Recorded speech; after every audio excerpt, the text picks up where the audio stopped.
Jadi menanggapi bahwa banyak anak kecil yang dilakukan cuci darah di RSCM, sebetulnya sebagai berikut ya. RSCM itu ada unit dialisis yang khusus anak-anak, sementara di rumah sakit lain belum tersedia. Oleh karena itu di unit khusus itu memang semua isinya adalah pasien anak-anak yang mengalami gangguan ginjal terminal dan butuh dilakukan hemodialisis.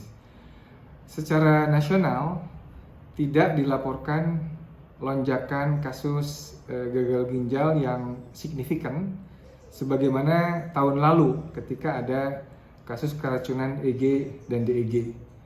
Jadi sebetulnya kasus cuci darah pada anak ini memang sudah biasa dilakukan dan sudah sering terjadi. Apa penyebab seorang anak mengalami gagal ginjal terminal sehingga dibutuhkan cuci darah?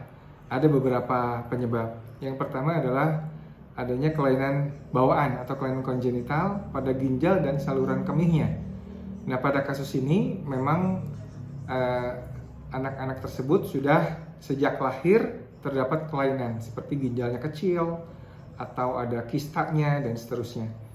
Kemudian yang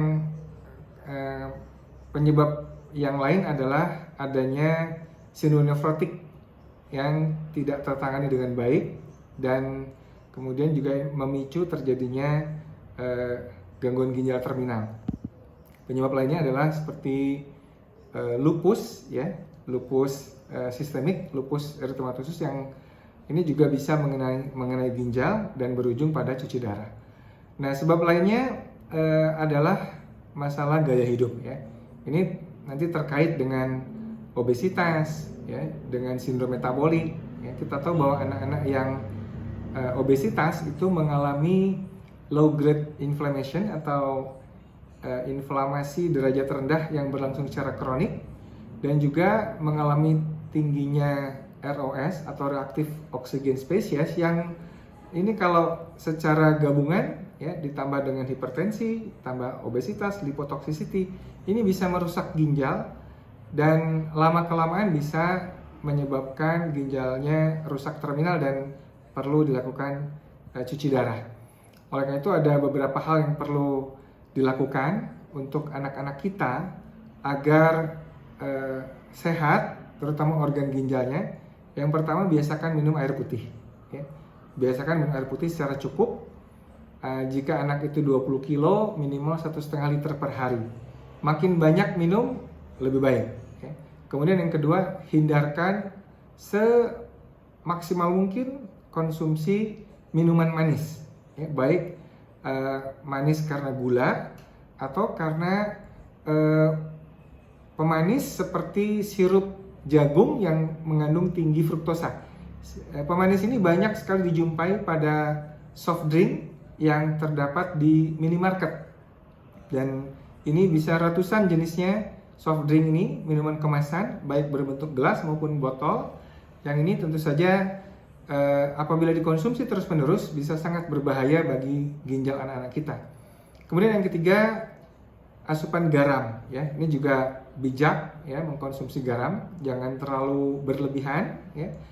Kemudian yang berikutnya adalah obat-obatan ya. Pada obat-obatan tertentu yang bisa berpotensi merusak ginjal, ini jangan sembarangan memberikan obat pada anak-anak kita, harus selalu dalam advice dari dokter anaknya ya. Kemudian juga pada anak-anak yang obesitas atau overweight harus segera diatasi obesitasnya, karena obesitas ini biang kerok dari berbagai penyakit degeneratif di kemudian hari ya. Bisa diabetes, hipertensi, dislipidemia, resisten insulin ya. Ada satu penelitian di Jogja yang menyatakan bahwa 90% lebih anak-anak remaja yang obesitas itu mengalami insulin resisten. Dan kita tahu bahwa insulin resisten beberapa tahun kemudian, 5 tahun, 10 tahun kemudian ini bisa berubah menjadi diabetes dan lain-lain penyakit yang metabolik ya. Kemudian olahraga. Upayakan bahwa anak-anak kita sejak dini itu sudah biasa berolahraga. Tentu saja ini kebiasaan harus dicontohkan oleh orang tuanya. Kita tahu bahwa apabila orang rajin berolahraga, ya, aliran darahnya beredar dengan cepat, ya, dan ini sangat baik untuk organ-organ tubuh kita seperti jantung dan juga ginjal. Kemudian juga sistem imunitas kita juga akan terpelihara baik ketika peredaran darah itu bisa beredar secara cepat, ya, dalam waktu yang tertentu pada saat kita berolahraga dengan intensitas yang sedang sampai berat. Jadi olahraga jangan overtraining, jangan berlebihan juga, dan juga jangan berkekurangan. Optimal saja supaya tubuh kita tetap sehat.